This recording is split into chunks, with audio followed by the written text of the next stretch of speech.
Во мирисот на книгата еден млад автор кој за себе шармантно ќе каже дека е роден во престапната година на првиот компјутерски вирус, 1988. Откако се сеќава, за себе покажува интерес за пишаниот збор. Велешанец е и не е виновен што сака да чита и пишува кога е роден во зародишот на македонската современа литература, град на интелектуалци и на еснафи. Од Велес ќе отпатува на Крит, каде добива инспирацијата за својот прв роман, Едно лето на Крит и Прва Памашко. Со него го освоија првото место на конкурсот Романијада во организација на издавачката куќа Култура. Сосема доволно за да продолжи со пишување и 2020 година го издава својот втор роман, Виенски гамбит, кој е прв дел од серијалот за инспекторот Виктор Николов. Во овој подкаст гостин е писател со бујна фикција и визија за македонскиот гангстерлук кој стана современ начин на живот во ерата на кронокапитализмот. Добре дојде за Анде Јанков. Добре, не.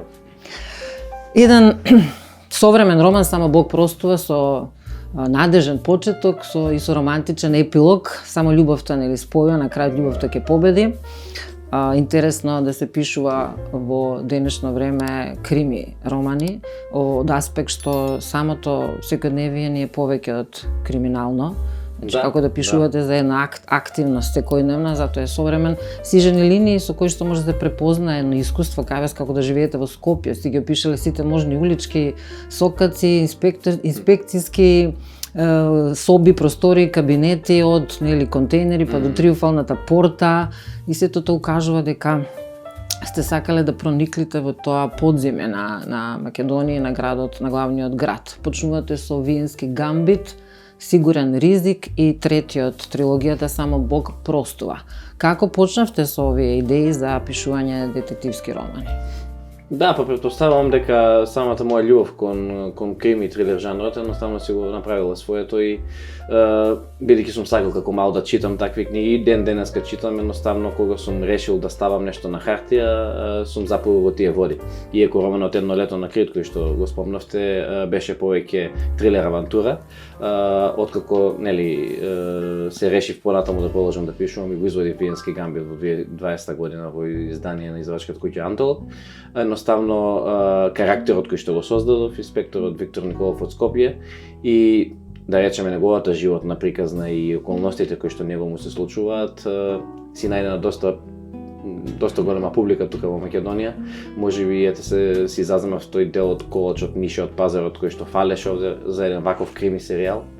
За понатаму е да 3 години поред да вадиме делови од оваа приказна за тој главен протагонист и како неговата лична приказна се развива, но истовремено и да ги отсликаме со неприликите кои што го зафатија македонското општество во изминативе 2 или 3 децении откако сме самостални.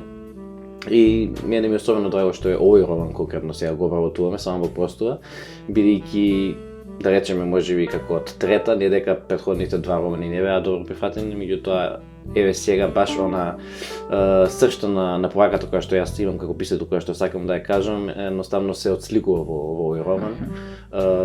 Самиот наслов е тесно поврзан со поаката позади истиот, дека тука се работи за одговорноста која што луѓето имаат спрема Бога и христијанска доблест. Ете точно така.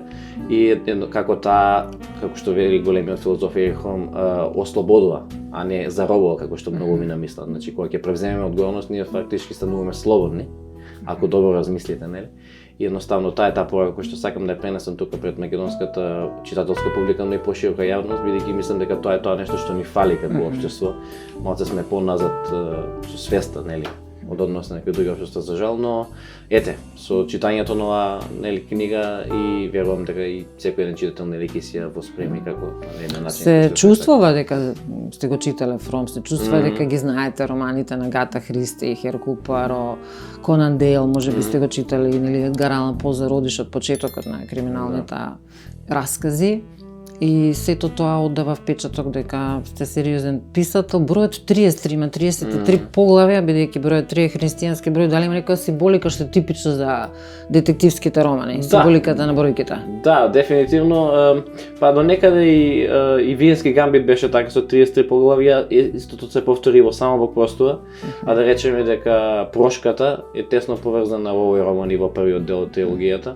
Во Виенски гамбит се работеше за прошката на самиот себе си, а овде се прошката спрема другите. меѓу останатото и ете таа игра со бројки, да речеме дека ми е привлечна и ќе ја има и понатаму, нели, во следните романи, особено во четвртиот дел од овој серијал кој што веќе го спрема. Веќе во подготовка. Да, се надевам дека до крајот на следната година или почетокот на 2024 на пролет ќе биде пред нели читателската публика тука. Билите мирно како на гробишта, или е премногу студено надвор, дури за обичниот криминалец, или конечно успеавме да го искорениме злото од нашето општество, да го искорениме злото. Звучи веќе science fiction. Дистописки малку може. Дистописки. Да, исто така и пред некој ден ми кажаа дека и го препознаа тоа сарказмот исто така доста присутен во моите романи, а и нели едноставно трилер жанрот и таков си подлежи на тоа кога фелаш некоја општествена критика на општеството во кое што живееме, меѓутоа зошто да не? Мислам на крајот од денот поаката на книгата и дека правдата можеби победува. Сега тоа колку е реално или не, ќе оставиме да видиме некои дни времења дали ќе ни кажат, но јас не верувам дека има човек кој што не сака правдата на крајот од денот да победи, нели? Бидејќи сме православни христијани и така сме во тој дух воспитувани. И сега дојде такво време, невреме каде што тие вредности нели ќе се преиспитуваат. Фактички цела една позадина на овој серијал кој што го пишувам е тоа како да се остане човек во вакви нечовечки времења фактички. Само трилерот може да го измами читателот, да чита и да биде во недоумица белиот конец во раката на првата жртва, да го однесе тој конец како нели конецот на Ариадна, да ќе му го пушти во лабиринтот, конечно да дојдеме до крајот. Па еве малку како интригантно за гледачите на YouTube каналот страница МК. Можеш ли да ни откриеш еден дел или да ни кажеш можеби кој е твојот книжевен узор? Така. Да, значи да речеме дека оваа позадинска приказна на негативците нели во овој случај кој што треба да полицискиот инспектор Виктор Николов да го реши во оваа книга е речи си целосно исполнено таа некоја животна моја приказна која што ми се случило мене и на моето семејство. Едноставно сакав тоа да биде преточено во вид на еден роман каде што ќе се отслика таа неправда која што нели тука во овие во нашето општество владее од страна на правосудство и на здравство. Значи сепак има објективни, реални вистините, ништо. Па да, пишано е на почетокот дека е фикција, меѓутоа дека може да му се случи на секој. Фактички баш поради тоа е ставено. И многу луѓе ќе се препознаат, фала Богу. Сега да, таа замислата околу тоа како се конструира таа приказна е секогаш најголемиот предизвик, бидејќи едноставно тоа мора да биде веродостојно. Литературата не мора секогаш да е баш така како што ќе биде нели реалноста, меѓутоа мора да остави впечаток дека тоа е така. Едноставно тука за тоа се трудиме и тоа така да биде. Во трилер жанрот одговорноста е уште поголема, бидејќи си има нели полициски постапки и истражни процедури каде што сето тоа мора да држи вода до некаде да е така како што е во реалноста. Но и затоа се консултирам нели по пишувањето на романот со добар дел од полициските сили, па е во овој роман исто и со нели дел од здравствени работници и нешто поврзано со правосудство. Да, ја спомнаш и болницата Систина. Да. Почнува со малиот микрокосмос, семејството, нели протагонистот Виктор, неговата бивша сопруга Сандра и Кирката тоа која прави се да ги спои повторно родителите, го христијанството меѓу сите тие страници каде што има брутален опис на убиствата и се оно што се случува. Завршуваш на крајот со најава дека доаѓа време на ковид затоа што јавил некој дека во Вухан некој лиljak нели случајно направил некој уйдурма од која што повеќе на целиот свет настрада. Да, па дејството на овој серијал се случува од некаде 2016 година се до декември 2019, така што и почетокот на 2020 фактички завршува со Бог постува на Божик. 2020 година, каде што нели се наслушнуваа веќе тие гласини од далечниот исток дека ни се спрема некаква епидемија, нели? И едноставно бидејќи книгата ги отсликува тие и ево сегашно време ги отсликува општествените прилики, нели, во кои што ние сега живееме, време беше дејството да си го фати моменталниот, нели, период на корона или пост-корона, еве сега, зависно кога ќе биде дејството на следната книга, нема да откријам сепак. Меѓутоа да, веќе го стигнува сегашниот момент и едноставно тоа е да речеме предизвик плюс за да се опишат некои прилики кои што не снајдоа, знаеме дека короната да речеме не ги поводи сите подеднакво, како рековме тој 1% се збогати дополнително, сите други осиромашија повеќе и тоа е баш како за општествен критичар како мене, сурова реалност. Да, и можност плюс да се фрли дополнителна критика, и да им се представи на едно видување на читателите. Барем ги проживаш ли катарзично кога ќе ги испишеш сите тие страници, ти поминува ли некако на оние јадови кои ги имаш поради личната неправда која си ја почувствувал? Секако дека да, меѓутоа да речеме од секоја негативна работа па има позитивна, така и оваа книга е од сета. Господе, голем простор, не дали судството и треба да прости на криминалот кој се случува? Не, дефинитивно не, меѓутоа знаете како баш ќе се повикаме на оние филозофски мисли кои што ги кажеме претходно. Според мене барем било што да правиме во животот, најважно е кога ќе си легнеме навечер да можеме со мирна совест да заспиеме. А кога сме на вистинската страна на историјата, неминуно тоа е така. Така што, пак јас сметам дека си постои некоја Божја правда и дека таму некаде работите на крајот од денот ќе завршат ќе се избаждарат. Да, бидејќи сите сме човечки битија и не верувам некој дека трпи неправди, меѓутоа пак ќе речеме тоа како се вика таа вагата со тек на време си израмнува и мислам во следната книга која што ја најавив, таму има една мисла која што вели дека универзумот вика трпи некои драматични промени во среќата и на човек не му останува ништо друго освен да се насмевне на тоа, бидејќи некој пат си горе, некој пат си доле. А космичката рамнотежа сето тоа ќе го изневелира. Па да. На крајот. Инаку ние сме колеги по подкаст, истото го правиш ти, веројатно поривот е сличен, одржуваш кондиционен тренинг на незиното височество книга која стана еден вид во исчезнување поради компјутеризацијата или можеби начинот на живење, она се што повеќе чувствуваме дека малку се чита, имам впечаток дека повеќе има писатели отколку читатели. Може да се каже, да. Стана некој тренд, можеби да се биде писател, сега дали тоа белетристика или не фикција, не е важно, меѓутоа, ајде ако ништо друго последно време, пак и оние малку луѓе кои што читаат се свртија кон домашни автори, дали поради короната или оно кога бевме затворени дома, па некако можеби тие неприлики едноставно луѓето сметаат дека домашни автори можат поубаво да ги искажат, отколку странските. Но со подкастот дефинитивно е нешто што сакам да го работам и едноставно е на некој начин мое давање на заедницата која што ме прифатила и мене како писател.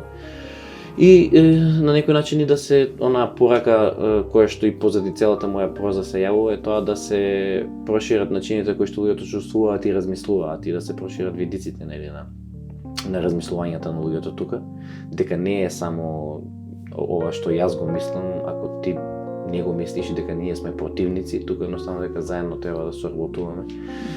И да, добар дел од луѓето тука веќе се појавија кај мене некои речиси 50 на епизоди во 3 сезони, а и наредна година се надевам дека и 4-та сезона ќе си потера повторно и со сите оние новајли кои што доаѓаат и кои што современи македонски писатели, поети, драматурзи кои што не се изазеле дел од медиумскиот колач, па да си го кажат своето, така пред македонската читателска публика. Имаш некој свој писател кој што на вистина би му посветил внимание и со задоволство би го не само да го поканиш во подкастот, туку од кој што црпиш?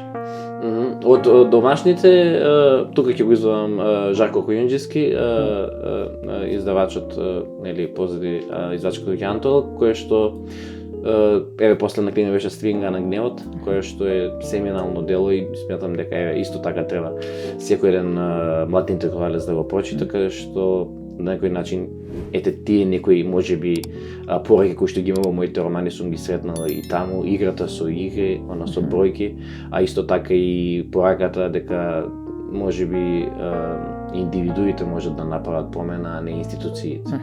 И во моите книги вербата е кај индивидуалецот, а не во формалната организација. Да. Па во такво едно општество живееме за жал, иако сметам дека сами можеме многу помалку да направиме отколку заедно. Меѓутоа, таа некој тој меч со две острици од кој што треба да се пази, секој. И за крај порака една зошто треба македонската јавност да запозна еден млад автор кој има 33 години и веќе напишал 3 книги кои се онака доста сериозно фабуларно прикажани со еден истражувачки дух кој е предпознатлив.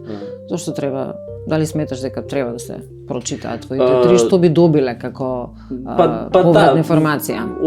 Јас го моделирам стилот на пишување така на тој начин што во овие книги секој може да си најде се. Значи доста енциклопедиски информации има тука, меѓутоа една мисла која што ја сретнав пред некој ден се однесува исто така на моето творештво е тоа, иако е се твори во крими трилер жанрот, мистеријата не е она клучниот елемент кој што држи приказната, туку драматичната приказна во позадина. Вики еден филм, музичка песна или книга, нели како конкретно што зборуваме, прво мора да функционира на драматичен начин, да си има нечи комплетирање на приказната и да речеме ете тоа нели за сите карактери како од еден почеток кон крајот, нели се сведува приказната. А имаш доста ликови. Да, мора на драматичен начин да функционира пред интелектуално, нели човекот да го восприеме тоа исто и мистеријата да се разреши на секој начин на кој што се разрешува како во само во просторот, така и во останатите други делови. И така што верувам дека добро читателите тоа го препознаат кај мене и затоа со нетрпение го очекуваат и следниот дел во овој серијал. Да, динамично е. Колега по подкаст и млад писател, да се заблагодарам за вашето учество во мирисот на книгата. За крај една порака, детективска, крими или религиозно-верска, што велиме во духот на христијанството. Ништо, значи да продолжат да читаат книги и нели твоите гледачи, моите слушатели и сите оние кои што се љубители на пишаниот збор. А уште поважно е да се осмелат па и да стават нешто на хартија, бидејќи јас верувам дека само со креирање, со творење се бутка светот во подобар правец. Читате и понатаму нештата да бидат појасни, да мирисаме сите на книгата. Единствениот мирис кој може да направи од луѓето џентлмени. Останете страница МК.